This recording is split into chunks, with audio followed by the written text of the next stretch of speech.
공방을 만약 창업을 한다고 하면은 어느 정도 비용이 필요할까요? 그러면은 은퇴를 하시는 분들이 네. 뭐 이걸 뭔가 해보고 싶은데 이런 분들이 만약에 뭐 내가 뛰어서 해보겠다 네. 이러면은 10명 중 몇 명이 실패를 할까요?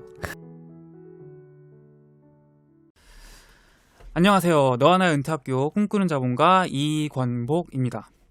오늘은 굉장히 경력 단절이 되신 여성분들이나 혹은 이제 은퇴를 이제 앞두고 계신 분들이 많이 관심을 가질 만한 공방에 대해서, 공방 창업에 관련해서 전문가를 모시고 이야기를 나눠보려고 합니다.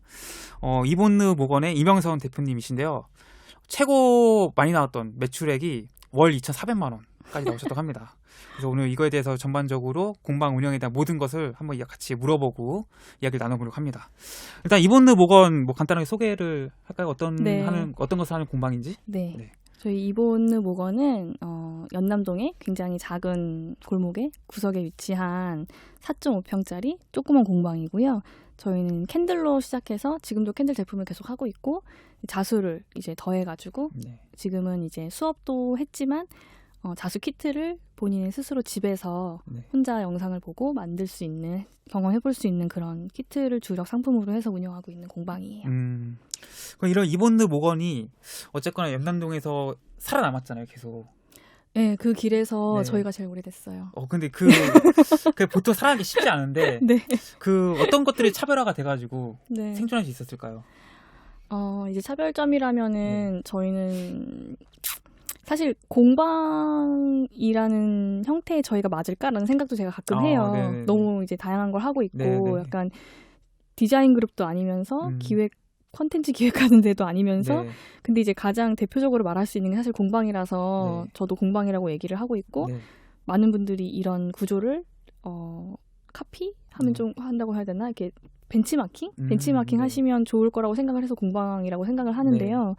차별화는 저희가 다양한 걸 하고 있다고 말씀드렸듯이 네. 트렌드에 맞게 이제 계속 변형을 시킨 거죠. 저희가 하고 있는 비즈니스 모델이라면 네. 비즈니스 모델을 그때그때 저희가 살아남을 수 있도록 그냥 수업만 하는 공방이 아니라 출강도 좀 저희만의 성격을 맞게 출강도 하고 뭐 예를 들면 자수 키트 같은 경우도 그 고객들의 학생들의 니즈를 반영을 해서 너무 멀어서 못 간다, 가기 힘들다 이런 것들을 반영을 해서 이제 집에서 할 수 있게끔 발전을 시킨 거고 이런 식으로 트렌드라고 하긴 좀 그렇고요. 시장의 성격을 좀 파악하려고 노력을 많이 했던 것 같아요. 그러니까 굉장히 좀 트렌드가 적당한 단어 같긴 한데 네. 그래서 굉장히 좀 살아남게 해서 많은 뭐 서비스를 개발하시고 네, 이걸 맞아요. 좀 수요 조사죠 어떻게 보면. 그쵸. 네, 그런 것들 많이 활발히 하신 것 같아요. 네. 아마 은퇴자분들이 공방 창업 뭐 사실 많잖아요. 공방 종류가.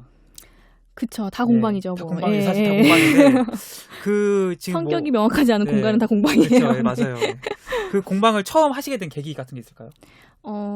처음 하게 된 계기는 이제 저 나름대로 직장을 다니고 있다가 이제 원래 하던 일은 아티스트, 작가였었고 그게 좀 힘들어져가지고 이제 직장을 다니기 시작했는데 그 몇 군데를 다니면서 제가 느낀 거로는 이제 이렇게 일을 열심히 하고 많이 할 바에는 나를 위해서 일을 하는 게 좋겠다. 지금 당장은 힘이 들더라도 10년, 20년에는 먹고 살 수 있지 않을까 이렇게 생각을 해서 저를 위해서 일을 하려고 그만둔 거죠. 시작하기도 했고 그만두기도 했고. 뭐 나를 위해서 하기로 했다고 하지만 모든 일이 시작할 때 두려움이 크잖아요. 그쵸. 은퇴하신 분들이 되게 좀 막막해요. 사실은 내가 이제 뭐 회사 생활 막 하다가 맞아요. 새로운 일을 해야 되는데 이 두려움이라는 거는 항상 따라다니거든요. 맞아요. 이 두려움을 어떻게 뭐 극복을 하셨는지 혹은 없애셨는지. 이제 시작하는 거에 대한 두려움 같은 경우에는 저 같은 케이스는 제가 그때 취미생활로 살사를 쳤었는데 제가 원래 춤을 되게 좋아해요. 근데 너무 멀리 가는 걸 수 있는데 제가 춤추고 몸 쓰는 것들을 제가 옛날에 그림 작업할 때 소재로 썼었거든요. 그래서 저는 이제 그걸 즐긴다는 생각을 하지 못하고 약간 소재니까 공부해야지라는 생각으로 옛날에는 막 춤도 배우러 다니고 이랬었는데 살사를 추기 시작할 때는 제가 이제 논다는 느낌으로 배운 거예요. 그래서 뭔가 자꾸 놀고 재밌고 그러니까 기분이 좋고 그래서 약간 1년 정도 열심히 놀았는데 네. 그렇게 노니까 기분이 너무 업되고 좋고 하면서 에너지가 생기더라고요. 생기가 많이 생긴다고 네, 하나요? 네. 그러면서 그게 정말 용기에 많은 도움이 됐어요. 그러니까 제가 고치되어 있으니까 네. 너무 행복하니까 삶이 약간 될 거라고 생각을 잘못한 거죠. 아니, 어떻게 보면 긍정적 사고를 하신 거네요. 네. 네. 근데 이제 저 말고 네. 보통 많은 분들이 네. 이제 두려워하시잖아요. 네. 근데 그런 일상생활의 분들은 저처럼 놀 순 없으니까. 그쵸. 예, 이제 조언 아닌 조언을 드리자면은 네. 제 생각에는 지금 하고 있는 일도 열심히 하시지만 지금 하고 있는 일에서 자기가 잘하는 부분들이 있잖아요. 네. 그거를 활용할 수 있는 거를 꾸준히 찾으셔야 되는 것 같아요. 그러니까 취미라는 거가 약간 제 생각에는 성질이 변한 것 같아요. 취미는 원래 어떤 걸 하고 있으면서 네. 내가 즐길 수 있어요. 취미거든요. 네. 근데 요즘은 취미가 뭐냐면 한 번 해보는 게 취미예요. 아, 그치. 네. 네, 그냥 한 번 해보고 네. 너무 재밌는 거죠, 이게. 네네네. 그리고 안 해요. 근데 그거 갖고 먹고 살 수 있다고 생각하시는 거예요. 근데 취미 생활은 원래 내가 자유자재로 이렇게도 해보고 저렇게도 해볼 수 있어서 네. 좀 꾸준히 할 수 있고 즐길 수 있는 게 취미 생활인데 우리나라 너무 발전도 빨리 하고 트렌드에 민감한 나라다 보니까 뭐가 잘 많이 생기고 네. 막 제안도 많이 하고 하니까 혹해서 막 많이 다니시거든요. 네. 그러니까 내가 뭔가 꾸준하게 할 수 있는 거를 내 성향에 맞게 뭐 솔직히 저도 다 건드려 봤거든요. 네. 그러니까 네. 하나만 하기 힘들다면은 두세 개로 좀 좁혀서 네. 그 분야에서 자신감을 가질 수 있다면 네. 당연히 두려움이 좀 사라지지 않을까 싶어요. 공방에 국한된 얘기라면. 네. 뭐 캔들하고 자수 이런 거 하시잖아요. 네네, 맞아요. 이런 것들을 내가 이제 은퇴할 때 일평생 해본 적이 없어. 그쵸. 예. 근데 이걸로 창업을 하는 게 가능할까요? 솔직히 추천하고 싶진 않아요. 아, 그래요? 예, 해보고 한 번도 해보시지 않으셨는데 이거를 사업의 아이템으로만 생각을 하셔서 한다면은 뭐 아예 다시 말을 바꾸면 정말 사업의 아이템으로 보셔서 물건을 떼와서 내가 뭐 분석도 잘할 수 있고 원가도 절감할 수 있고 이런 식으로 접근하시면은 공방의 개념이 아닌 정말 사업의 개념으로는 가능할 것 같은데 공방의 개념으로 하려면 아무래도 성격이 좀 분명해야 되고 팬들이 좀 있어야 하고 그분들을 좋아해 주시는 분들도 있어야 꾸준히 그게 유지가 되는 건데 그게 쉽지 않지는 않을까 싶어요. 그럼 내가 흥미는 있는데 뭐 기술의 습득 이런 것도 시간이 필요하잖아요. 그쵸, 필요하죠. 이런 준비 시간은 얼마나 걸릴까요? 사람마다 너무 달라요. 그러니까 어떤 분은 매일 하시고요. 그런 분들은 당연히 빨리 쌓이시겠죠. 그리고 어떤 분은 말씀드렸듯이 한 번 해보고도 하고 싶어 하시는 분들이 굉장히 많기 때문에. 근데 이제 공방이라는 성격 자체가 굉장히 다양한데 저희는 공산품이랑 지금 섞어서 하고 있는 상황이거든요. 저희가 만드는 것도 있지만 아닌 것도 있어서 그걸 패키지를 만들어서 판매하는 경우인데 공방이라는 거의 성격 자체가 원래 큰 돈을 벌기가 힘든 환경이에요. 그렇죠. 손으로 만들어서 하는 거니까. 그래서 당연히 그 분야에서 어느 정도 습득이 되고 기술을 펼칠 수 있는 분이 당연히 더 잘 될 확률이 높죠. 그러니까 어느 정도는 섞어서 해보시는 것도 나쁘지 않은 방법인 거죠. 뭐 카페랑 공방 섞는 건 추천은 저는 드리진 않고요. 왜요? 이게 저는 개인적으로는 뭐 상황에 따라 다를 수는 있는데 뭐 예를 들면 도자기를 하시는데 도자기 공방을 하시는데 카페를 한다 이러면 너무 연결이 잘 되잖아요. 식기가 되고 먹어봤는데 너무 예쁘고 이러면 사고 싶고 근데 뭐 예를 들면 목공인데 당연히 그렇게 사시는 분은 없겠지만 근데 사실 캔들도 향이 너무 강해서 카페랑은 좀 안 맞아요. 그러니까 약간 그런 것들은 안 좋은 예지만 뭐 도자기 같이 좋은 예도 있잖아요. 그래서 좀 섞어서 해보시는 것도 저는 추천을 드려요. 그러니까 너무 공방 하나에만 하는 것보다는 뭐 이미 자기가 좀 할 수 있는 업종에 약간 더해서 하시는 것도 좋은 방법이에요. 그럼 공방을 아이템이 없다면.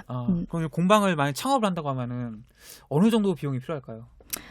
이것도 사실은 그 책을 쓸 때도 되게 출판사에서도 많이 이제 그런 게 들어갔으면 좋겠다라고 말씀을 해주셨던 부분인데 너무 어쩔 수가 없는 게 이게 형태가 너무 다양하고 버짓에 따라서 그 형태를 다르게 만들 수 있기 때문에 그게 참 힘들어요.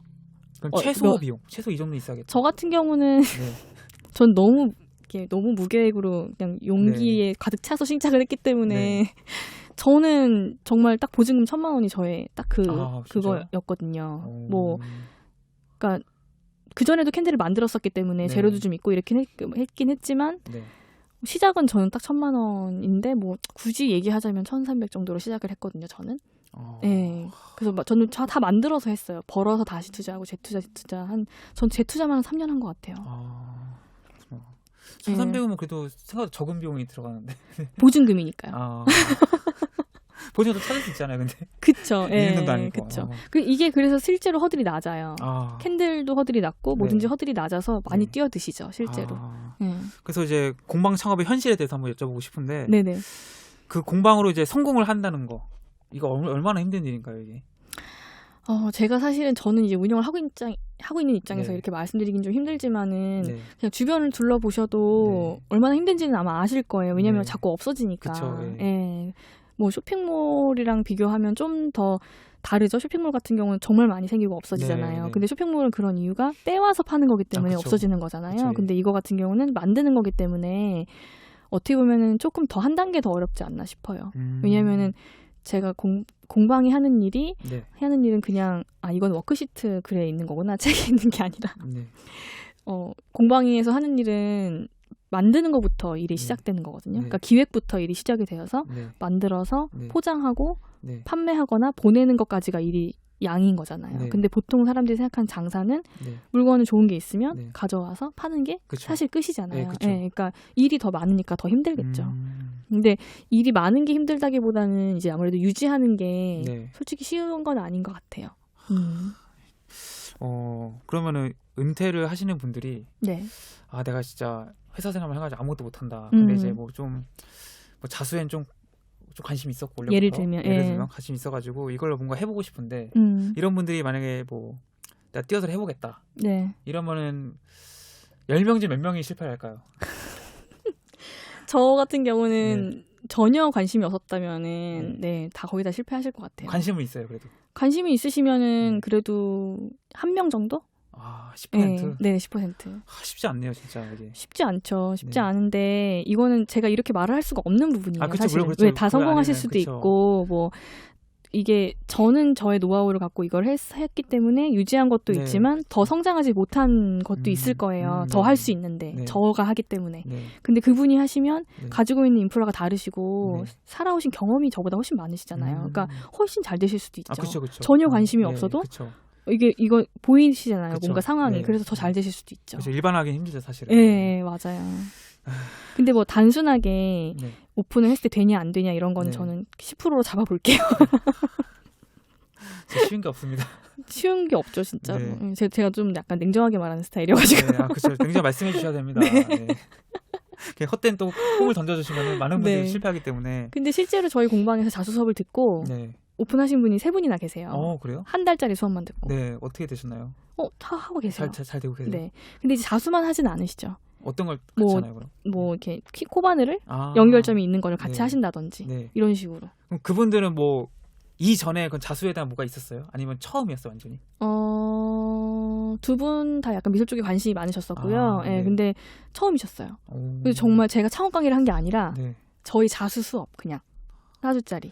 그거 듣고 너무 제가 감명 깊은 게 작년 5월에 제가 JCC 아트센터라는 데서 공방 전시가 있었어요. 그러니까 이제 공방이 좀 이렇게 많아지니까 이런 전시도 생기는 거예요. 그래서 JCC 건물 5층짜리 건물에 공방이 한 30개 들어와서 전시를 하는 거였는데 첫날 제가 이제 세팅하고 앉아 있었는데 엘리베이터에서 누가 이렇게 오는데 뭔가 어디서 많이 본 사람인 거예요. 저랑 같이 전시를 하고 계신 거예요. 2년 전에 학생이. 막 둘 다 약간 뭉클해서 막 그랬었어요, 진짜. 그 공방 창업의 성공률이 10%라고 하셨는데 이병선 대표님한테 배우신 분들은 100% 아니거든요. 너무 과장. 100% 아닙니까 지금?